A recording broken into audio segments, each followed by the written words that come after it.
June 17, 1944, somewhere in North Africa. Obergefreiter Klaus Bergmann lies on a makeshift cot in an American field hospital, and he knows he is going to lose his leg. The smell hits him first. That sickly sweet rot of infected flesh that he has learned means gangrene. His own flesh. The wound in his left thigh caught by shrapnel 3 days ago during the American advance has turned dark. Purple-black tendrils creep up toward his hip like poison vines. He can feel the fever burning behind his eyes. But it is not the gangrene that terrifies him most. Klaus is 23 years old. He has been told since basic training what happens to German soldiers in American hands.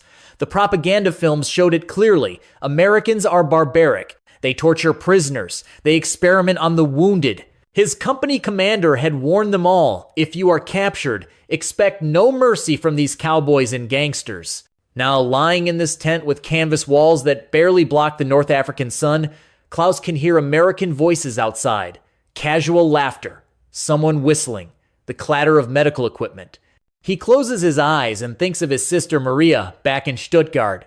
He wonders if she will ever know what happened to him. The tent flap opens. Klaus's heart hammers. This is it. He expects the saw, the blade, the amputation without anesthesia that the propaganda promised. He has seen what gangrene does. He knows the American doctors will have to cut. The only question is whether they will let him die from the shock or whether they have something worse planned. Through his fevered haze, Klaus watches an American captain approach. The officer wears a medical insignia. He is younger than Klaus expected, maybe 30, with tired eyes that have clearly seen too many wounded men. The captain pulls up a metal stool. He looks at Klaus's leg, then he looks at Klaus's face, and he smiles. "Rough break, soldier," the American says in broken German, "but we are going to try something new." Klaus does not understand. Try something new? What does that mean? Some new torture technique? But what happened next would change everything he thought about Americans. Klaus had been captured during the chaotic American breakthrough near Kasserine Pass. His unit, what remained of it, had been pinned down by American armor for 16 hours. No food, no water, no ammunition.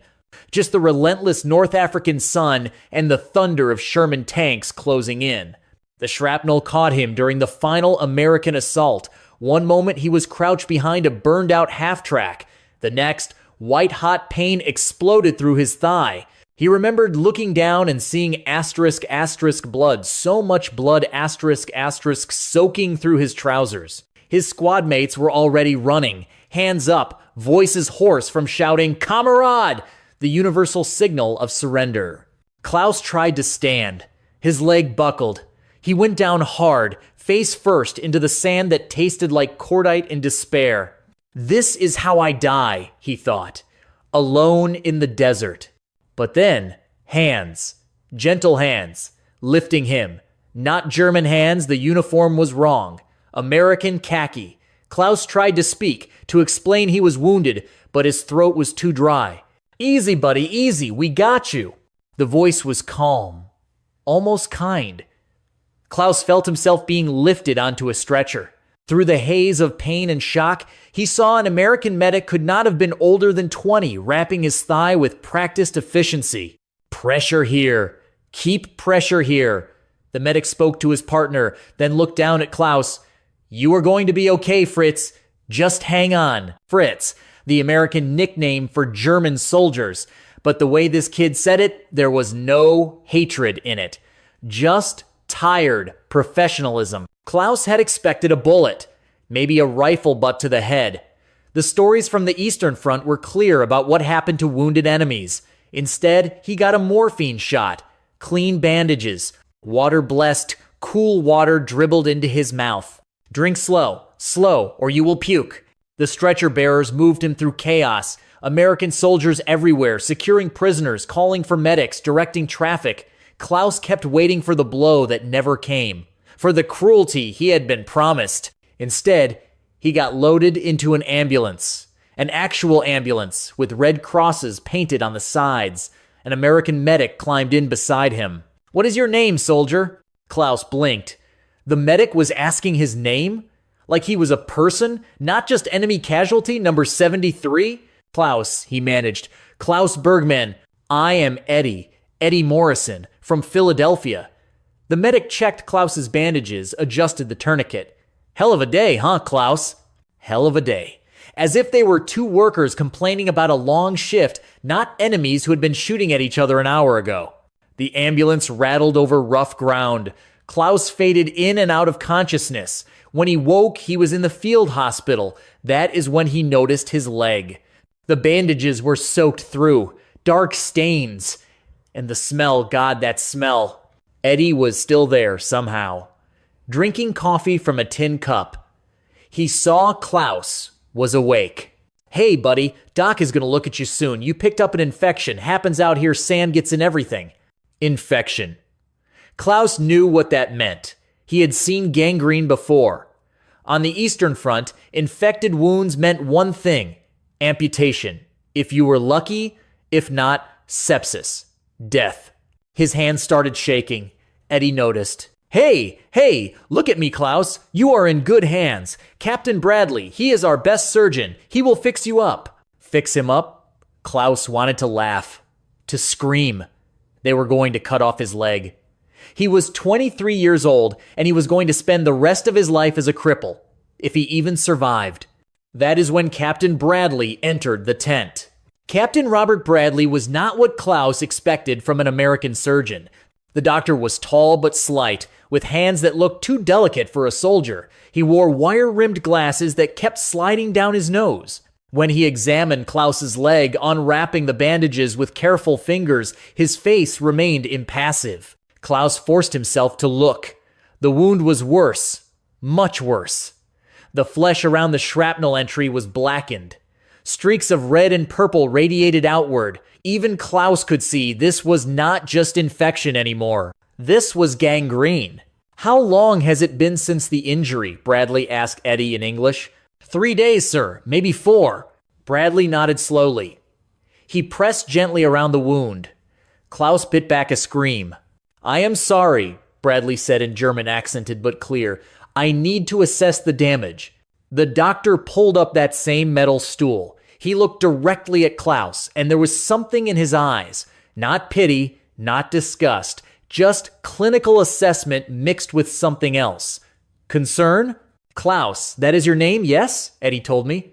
Klaus, I am going to be honest with you. This is serious. The infection has progressed to gas gangrene. You have probably heard of it. Klaus nodded weakly.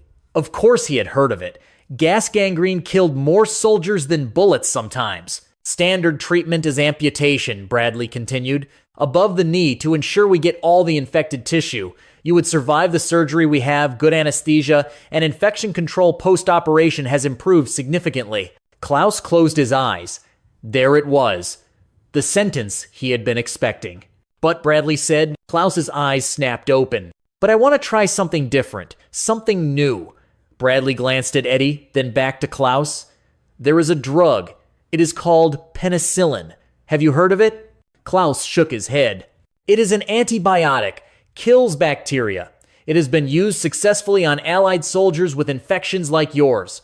Not many times the drug is very new, very rare. We have extremely limited supplies. Bradley paused. He removed his glasses, cleaned them on his shirt, put them back on, a nervous gesture. Klaus, I need your consent. I can amputate right now safe. Proven. You will live. Or I can try the penicillin. It might work. It might save your leg. But it is experimental. And if it does not work, the gangrene will progress. We might lose the window for amputation. You could die. The tent seemed very quiet suddenly. Klaus could hear his own heartbeat, could hear the distant sound of trucks and men shouting orders outside. An American captain was asking him, a German prisoner, if he wanted to try an experimental drug, a rare drug, instead of just cutting off his leg and moving on to the next patient. Why? Klaus managed. Why waste it on me? Bradley looked surprised by the question. You are my patient, he said simply. I am a doctor. You need treatment. Over the next 72 hours, Klaus learned what American medicine really meant. The penicillin came in small vials. Every 4 hours, a nurse, an actual trained Army nurse named Lieutenant Sarah Collins, would inject the drug into Klaus's hip. It burned going in. Klaus did not care. He watched those vials like they were liquid gold, because that is what they were. Eddie, the medic, visited between shifts. He would bring Klaus water, help him eat the K rations that tasted like cardboard but filled his empty stomach. On the second day, Eddie brought something else. A chocolate bar. My sister sent it, Eddie explained. But you look like you need it more than me. Klaus stared at the chocolate. Hershey's. American chocolate. He had been told Americans were soft, that they wasted resources on luxuries. But Eddie was giving his sister's chocolate to an enemy soldier. Why? Klaus asked again. It seemed to be the only question he could form anymore. Eddie shrugged. My dad fought in the last war. He was captured by Germans in 1918. Said they treated him decent. Shared their food, even though they were starving too. He always said soldiers are just guys doing a job. The real enemies are the ones who start the wars. That night, Klaus could not sleep. Not from pain the penicillin was working, the fever breaking, but from confusion. Everything he had been told about Americans was wrong. They were not savages. They were not torturers. They were just people. Captain Bradley checked on him twice daily. On the third day, he brought another doctor, a colonel, to examine Klaus's leg. Remarkable, the colonel said in English. Klaus had picked up enough to understand. The necrosis has stopped spreading. Tissue looks viable. Bradley allowed himself a small smile. The penicillin is working. The colonel glanced at Klaus, then pulled Bradley aside. They spoke in low voices, but Klaus caught fragments. Extremely limited supplies. More wounded coming in from Sicily. American boys who need it. Bradley's response was firm. He is my patient, sir. I started the treatment. We finish it. Klaus pretended to be asleep.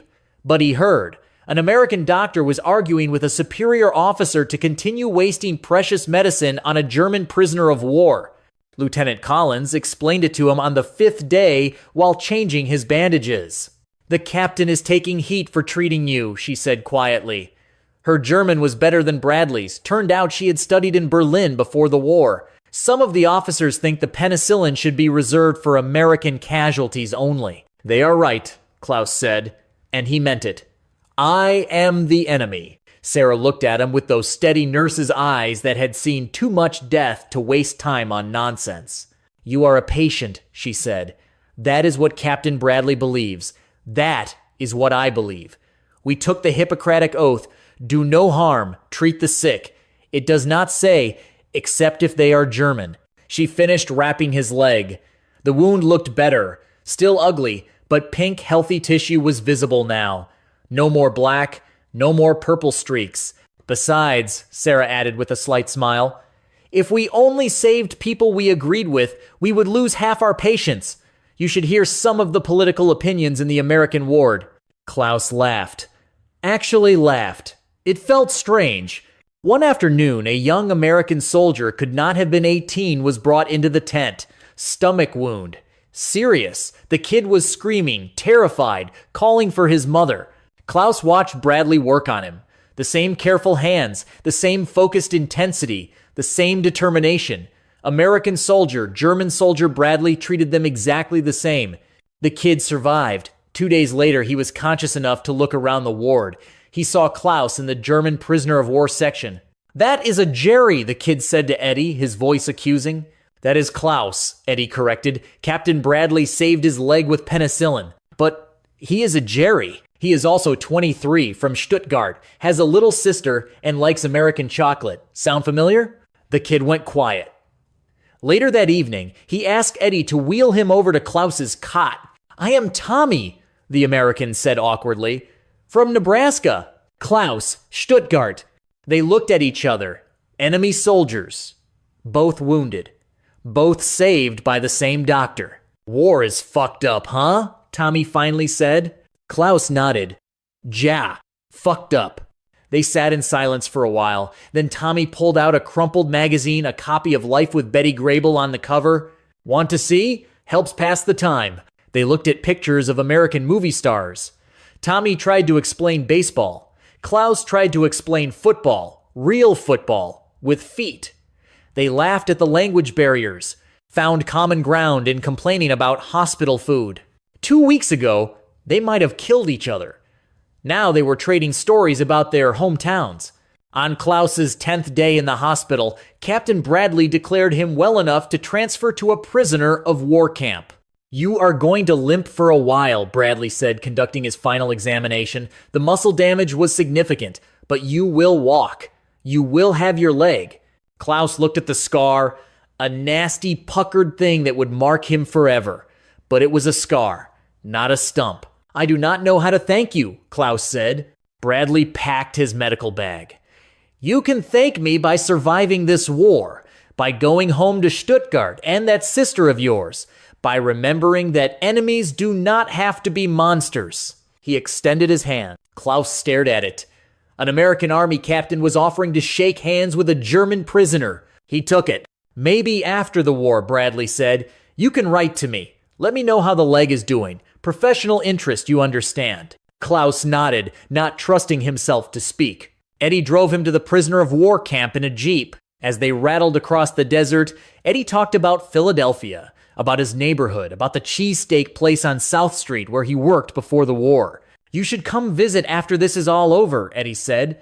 "I will buy you a real cheesesteak, make up for all those K rations." Klaus laughed. "Philadelphia. I will remember." At the camp gates, Eddie helped him down from the jeep. "Take care of yourself, Klaus." "You too, Eddie. Do not get shot." "Do my best." Eddie grinned. Then, more seriously, "You know, my dad was right. You are just a guy. I am just a guy. We should be drinking beer together, not shooting at each other." Klaus watched the jeep drive away. He was still a prisoner, still defeated, still facing years in a prisoner of war camp. But he had his leg. He had his life. And he had something else. Proof that everything his government had told him about Americans was a lie. Why Americans behaved this way? What happened to Klaus Bergman was not an isolated incident. It was policy. In June 1942, the United States War Department issued explicit orders regarding prisoner of war treatment. The directive was clear. Enemy prisoners would be treated according to the Geneva Convention, period. Not because it was required by treaty, though it was, but because, as General George Marshall wrote, it reflects who we are as a nation. This was not naive idealism. It was strategic brilliance. Marshall and Eisenhower understood something the Axis powers did not. How you treat defeated enemies matters. It matters during the war. German soldiers became more willing to surrender to Americans than to Soviets because word spread about treatment differences. And it matters after the war, when you need former enemies to become allies. American military doctrine emphasized medical care for all wounded, regardless of nationality. Field hospitals received supplies based on total casualties, not nationality of casualties. Surgeons took the Hippocratic Oath seriously. The penicillin decision was more complex. By mid-1944, penicillin production was ramping up, but supplies were still limited. The drug was prioritized for Allied forces, particularly for treating venereal diseases and battlefield infections. Using it on enemy prisoners of war was technically allowed, but generally discouraged. Captain Bradley's decision to treat Klaus was not officially sanctioned, but it also was not punished. His commander, after reading Bradley's report, noted, "Captain Bradley exercised medical judgment. The patient survived. Treatment successful." That bureaucratic language disguised something profound. The United States military trusted its doctors to be doctors, not executioners. Klaus was not alone in his shock at American treatment.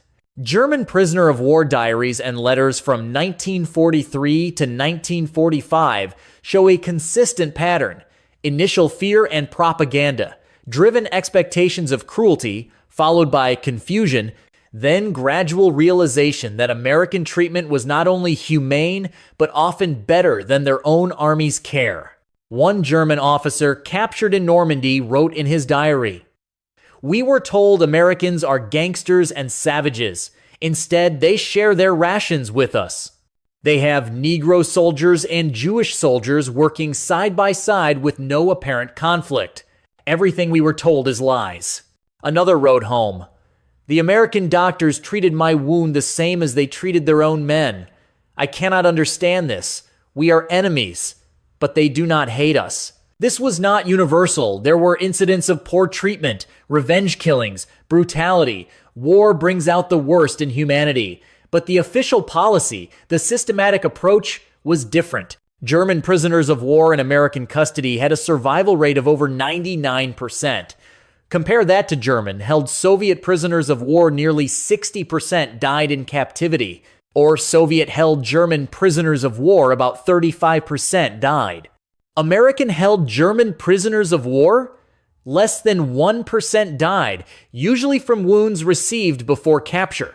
The numbers told the story American propaganda could not. Their system worked. By war's end, the United States held approximately 380,000 German prisoners of war in camps across America and Europe. They were put to work on farms, in factories, doing non-military labor. They were paid. They were housed in heated barracks. They received mail. They got medical care. In prisoner of war camps in the American South, German prisoners sometimes ate better than the African American troops, guarding them a shameful irony that some German prisoners of war noted in their writings. The camps had libraries, sports facilities, orchestras. The United States government wanted German prisoners of war to see American democracy in action, even in captivity. This was not altruism. It was the same cold calculation that would lead to the Marshall Plan. Americans were already thinking about post-war reconstruction, about turning enemies into allies, about winning the peace, not just the war. Klaus experienced a small part of this larger strategy. Captain Bradley's decision to use penicillin to see Klaus as a patient, not just a German, reflected values embedded in American military culture. Those values had consequences. When German prisoners of war were repatriated after the war, they returned to a destroyed Germany. Many had spent years in American camps. They had learned English. They had seen American newspapers. They had listened to American music. They had been treated, by and large, with basic human dignity. These men became part of West Germany's reconstruction. They voted in elections. They built the new democratic government. And many of them remembered that Americans had shown them a different way to live. Klaus was one of them. What happened to Klaus?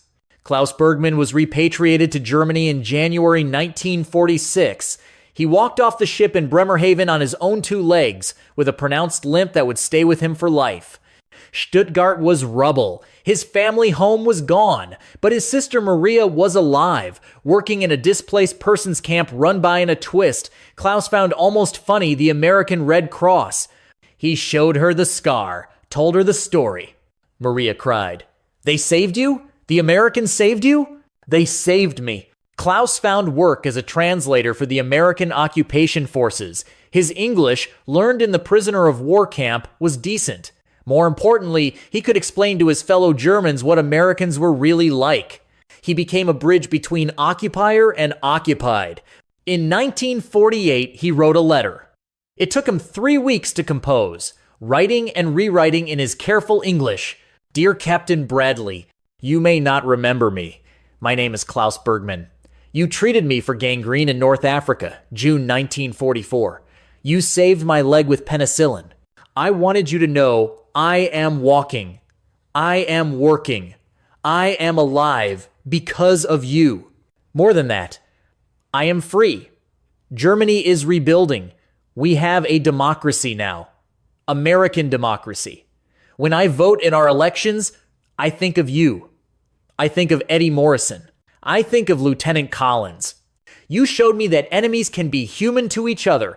This is what we are building now in Germany, a country where we remember that lesson. I do not know if you will receive this letter, but I had to try. Thank you for seeing me as a person, not just a German soldier. With deepest gratitude, Klaus Bergmann." The letter reached Bradley in Cincinnati, where he was working as a civilian surgeon. He wrote back immediately, They corresponded for years. Short letters at first, updates on Klaus's work, his eventual marriage, his children, Bradley's stories from his medical practice. When the Berlin Wall went up in 1961, Klaus wrote about watching families divided, about how grateful he was to be in the West. Because of you, he wrote, I survived to live in freedom. In 1968, Klaus did something remarkable. He saved enough money to fly to America, to Cincinnati, to meet Captain Bradley. Now, Doc Bradley, head of surgery at a major hospital face to face. They met in Bradley's office. Two men in their 50s now, both carrying the weight of years and memories. Klaus extended his hand. Dr. Bradley, I came to say thank you. Bradley took his hand, smiled. Klaus, how is the leg? Klaus laughed, still limping, but still walking. They spent 3 days together. Bradley showed Klaus around Cincinnati, took him to a Reds game, introduced him to his wife and children. This is Klaus, Bradley told his kids. I treated him during the war. He was very brave. Klaus met Eddie Morrison, too. Eddie was running 3 cheesesteak places in Philadelphia now, successful and gray-haired. They hugged like brothers. Told you I would buy you a cheesesteak, Eddie said. They ate. They laughed. They toasted with beer to survival, to peace, to the strange paths life takes. Klaus's story was multiplied thousands of times across post-war Germany. Former prisoners of war who had been held by Americans returned home with stories. They had seen democracy work. They had experienced rule of law. They had witnessed a system where even enemies had rights. These men became key to rebuilding West Germany. They voted for democratic leaders. They supported the Marshall Plan. They argued for integration with the West, not alignment with the Soviet East. Konrad Adenauer, West Germany's first chancellor, specifically recruited former prisoners of war who had been in American camps. He wanted men who understood American values, who could bridge the cultural gap. The same pattern played out with Italian prisoners of war, Japanese prisoners of war. Treating defeated enemies with dignity paid strategic dividends that lasted generations.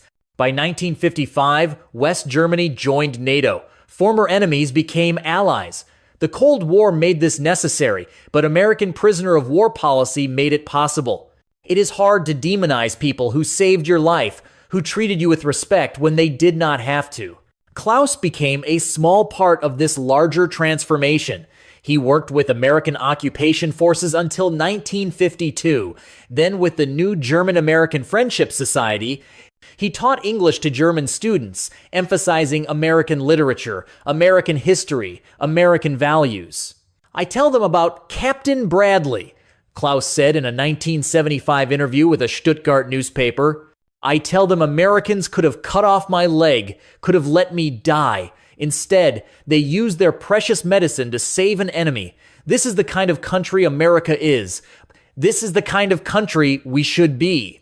In 1994, Klaus was invited to speak at a German-American friendship event in Stuttgart. He was 73 years old, still limping. He told the story one more time. The gangrene, the fear, the penicillin, the humanity. I expected amputation, he said. I expected cruelty. I got compassion instead. That changed my life. It changed my understanding of what human beings can be to each other, even in war. An American college student asked him, "Do you think it was just because you were German? Would they have done the same for a Japanese soldier?" Klaus paused. I cannot speak to that. The Pacific War was different, more brutal on both sides. But I can say this, Captain Bradley did not save me because I was German.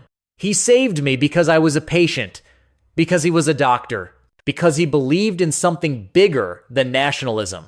Dr. Bradley died in 1996. Klaus attended the funeral in Cincinnati. He stood at the graveside, leaning on a cane now, and spoke briefly to the assembled family and friends. 52 years ago, this man saved my leg. More than that, he saved my soul. He showed me that enemies are not monsters. They are humans who can choose compassion over hatred. Robert Bradley chose compassion. The world is better because he did. Klaus died in 2002 in Stuttgart, surrounded by his children and grandchildren. His daughter found the letters, dozens of them. From Bradley, from Eddie Morrison, from other American soldiers Klaus had befriended after the war. At the funeral, she read from one of her father's last diary entries. "I am an old man now. My leg still hurts when it rains, but I am grateful for every step I have taken on this leg. Every step is a reminder. Americans saved me when they did not have to. They treated me with dignity when they could have treated me with contempt. This is a debt I can never repay, but I have tried to live my life in a way that honors their choice. I have tried to be as humane to others as they were to me." What this story teaches. Klaus Bergman's story is not unique, but it is uniquely American. Not because Americans are inherently better than other people, they are not. There were American war crimes, there was brutality, there were failures of humanity on all sides. But there was also policy, doctrine, a systematic attempt to treat even enemies according to a moral code. When Captain Bradley chose to use penicillin on Klaus, he was acting on training and values embedded in American military culture, the Hippocratic Oath, the Geneva Convention, the belief that even in war there are lines you do not cross. This was not unique to Americans in an absolute sense, but it was unusual. It was a choice made at the highest levels of command and implemented down to field hospitals in North Africa. That choice had consequences. It convinced enemy soldiers to surrender rather than fight to the death. It created a generation of former enemies who became friends. It laid the groundwork for post-war alliances that shaped the second half of the 20th century. Klaus Bergman walked on two legs because an American doctor saw him as a patient, not a German. That simple choice, repeated thousands of times across theaters of war, changed history. The lesson is not that Americans are perfect. They are not. Every war since has had its Abu Ghraibs, its failures to live up to ideals. The lesson is that ideals matter. Even imperfectly implemented, even inconsistently applied, the principle of treating enemies with basic human dignity pays dividends. Klaus became a teacher, a bridge builder, a living argument for democracy and Western values, because he experienced those values firsthand, in the most unlikely place, as a wounded enemy in an American field hospital. How many other Klaus Bergmans are there? Former enemies who became allies because they were treated with unexpected kindness? How many conflicts could be shortened if combatants knew surrender meant survival, not torture? How many post-war reconciliations become possible when former enemies have positive memories of their treatment? These are not just philosophical questions. They are practical considerations for modern warfare and diplomacy. When American special forces give medical treatment to wounded Taliban fighters, as they sometimes do, they are following the same doctrine Bradley followed in 1944. They are making the same bet, that treating enemies humanely is both morally right and strategically sound. Sometimes it works, sometimes it does not. But the attempt matters. Klaus Bergman matters. His story matters. Because it reminds us that even in humanity's darkest moments, people can choose compassion over cruelty. Captain Bradley did not have to use penicillin on a German prisoner of war. He chose to. That choice saved a leg, a life, and maybe in some small way helped save a peace. June 17th, 1944, Klaus Bergman expected amputation, expected cruelty, expected to lose his leg, maybe his life at the hands of American enemies. He got penicillin instead. He got Captain Robert Bradley's steady hands and stubborn decency. He got Eddie Morrison's chocolate and Sarah Collins's care. He got to walk again. Klaus Bergman expected death. He found humanity instead. This was not just American military doctrine. This was American character, imperfect, inconsistent, but real. The choice to see enemies as humans. The commitment to values even under pressure. The understanding that how you treat the defeated matters as much as how you win the battle. Klaus lived 58 more years. Every step was a testament to that choice. Do you have a family story of American prisoners of war or enemy treatment during World War II? Share it in the comments. These stories matter. They remind us what we can be to each other, even in the worst of times.